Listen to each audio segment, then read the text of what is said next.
In this video, I'm going to break down for you the science behind building an extremely motivated team. I'm going to go into the details of how do you make sure that your team members take ownership, are committed, and do whatever it takes to produce the results and are building the organization with you like a partner. And for those of you who watch this video till the end, I also have a special gift where I'm going to be giving away a 40-minute high-performance training to help you understand how do you scale your business. There's a lot of strategies in there, so I want you to make sure that you're a finisher when it comes to watching this video.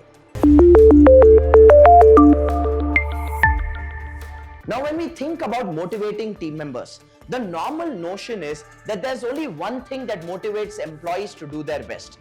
And that one thing that most people think about is cash. Paisa pheko, tamasha dekho. The more you pay, the more I will do. This is a notion that most people carry.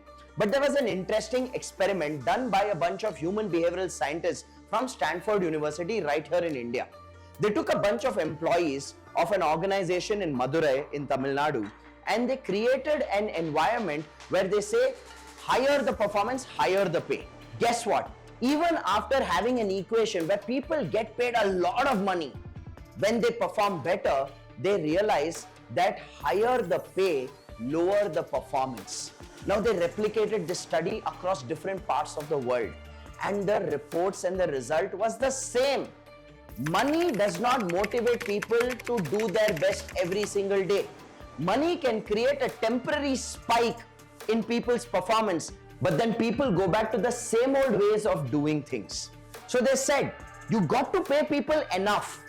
You got to pay them enough so that when they come to work, they are not worried about the money. They are focusing on the problems that they have to solve at the workplace. Now, if you underpay people, obviously they are only going to be worried about the money, and that's not a healthy thing to do. But I am here talking to you today about how do you create sustained motivation? How do you build a workplace where people are naturally high energy and are driven to do whatever it takes? So cash is important as an aspect only to a certain level. There are certain deeper elements, and using this iceberg today, I want to go into the deeper elements of what motivates employees. Cash is what we see from the outside, but it's not the driving force. So let's understand what's below the waterline that truly motivates people. Here's the first aspect. The first aspect that truly motivates people is only when they feel a sense of connection to the workplace. Now, when do people feel connection at a workplace? Here are the things that you need to take care of for people to feel connected and build that bond with the workplace. Number one, when there is a clear, big vision. Think about it. If people understand what are they contributing to, what is that bigger picture, what is that big goal, what is that big vision that they are a part of, then they feel connected to the work of the organization. So ask yourself, is there a clear big vision while you are building your business? And do your team members know what that clear big vision is? Because if team members don't know what that clear big vision is, they feel that they are just clerical contributors who are coming to do some clerical job and get out of that. So one aspect of building connection is to have a clear big vision for the business. But it doesn't end at just having a clear big vision for the business. It also then extends into you as a management, as a owner, as a leader in your organization, taking the time and effort to understand the personal goals of your team members. The question you need to ask yourself is this: have you sat down with individuals on your team and really asked them questions about what do they want to achieve for themselves? What do they want to accomplish in their career? What do they want to create an experience for their families? When you as a management team or a leadership team spend time with individuals in helping them create clear personal goals, that's when they feel more connected to the organization and the leadership. Now, please understand this. When you sit with your team members and ask them what are their personal goals, what are their personal aspirations, what do they want to accomplish in their career, what do they want to create an experience with their families, most people will not have a clear answer because most individuals themselves don't know what they want. But the fact that you facilitate this conversation, ask these questions, and trigger them to think in this direction establishes a deep level of connection, because that's when they understand that here is an organization that really wants me to grow and become a better individual. So connection has two driving forces. One, to the business by creating a clear big vision for the business, and second, with the individual by going in detail and understanding their personal aspiration goals. So that's what creates connection, and that connection creates natural motivation, not external motivation. The second aspect that creates and contributes to a motivated workforce is when you as an organization help them enhance their capabilities. Now, what do I mean by helping them enhance their capabilities? Now, as an organization, when you hire people, it's not just a one-sided relationship where they need to contribute results. It's a two-way relationship where you need to contribute to their growth, their development, their learning. Now, what are the aspects where you need to focus on capability development when it comes to your teams? One aspect is job-related skills, where you have training and mentoring initiatives for your team members for the technical skills and the technical knowledge that is required for them to do their job role well.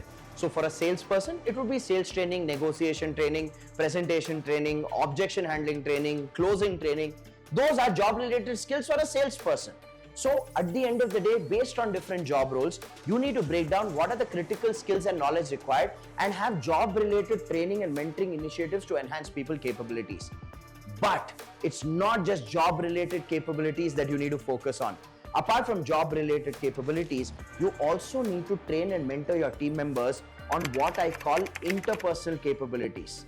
Now, what are these interpersonal capabilities? These interpersonal skills are people management skills, communication skills at the workplace with peers, with subordinates, with managers, teaching them how to manage relationships at the workplace. No school, no college, no university prepares people for this. And that's why you have people who are very raw. They may have the job related skills, but they don't know how to manage relationships at the workplace. They don't know how to handle human emotions. They get stuck in petty traps of ego, gossip, groupism, blame game. So as an organization, this is a very critical aspect you need to enhance people's capabilities on. And the third aspect where you need to enhance people's capabilities on is life skills. Now, what do I mean by life skills? As an organization, teach your team members how to manage their personal finances. Teach them how to utilize their salary, how to save money, how to invest money, how to use money for the recreation of their family. Teach people how to take care of their health, their personal nutrition, diet, exercise, yoga. Now, when you go the extra mile and run simple training and mentoring initiatives on these life aspects, then you are making people a better version of themselves. You're not just making them better professionals, you're making them better human beings. And when you have better human beings, you have higher motivation, higher performance as a natural byproduct of that. Which brings me to the third and final point. But before that, I want to give you a very, very special gift. By now, you should have realized that for you to build a high performance workplace and for you to have a highly motivated team, first you need to enhance your capabilities. Now, for you to enhance your capabilities as a business owner, I have created a 40-minute high-intensity training, which I have attached as a link below in the description. Make sure you click on that link and watch that 40-minute free training. It's a one-time opportunity. That link may expire in a few days. So make sure you take action right now. So with that, let's go to the third invisible force that helps you in building a motivated team and a high-performance workplace. And the third invisible force is care. At the end of the day, what you need to understand is this. Care is an intention you either have as a management or you don't have as a management. If you as a business owner or a leadership team walk into the workplace and you look at your team members just as resources who will help you get the job done, then you miss the bus, my friend. Today, people don't just want a workplace that can give them a job opportunity and then can pay them some amount of money as a salary for them to sustain their lifestyle. Today, when team members come to work, they come to work for a certain experience. And if you really want to enhance that experience and get the best out of people, You need to walk in with the intention of care. Now, what are your indicators for you to demonstrate care? At the end of the day, you need to ask yourself this question: are you a fair workplace? Which means what? In your workplace, as a leadership team, as a business owner, are you practicing fair practices of incentivizing people, of recognizing people, of rewarding people, of making sure that the culture is clean so that there's no office politics and blame game and groupism that people have to encounter when they come to work every single day? Fairness runs and reflects in every single decision you make as a business owner. So you need to build a workplace that is fair. The second thing that showcases care towards your team members and employees is when you are taking care of their work and their life balance. Look, remember this: work is a part of people's lives. If you are an organization that drives the narrative that work is your life, then unfortunately in today's day and age, you don't attract talented people.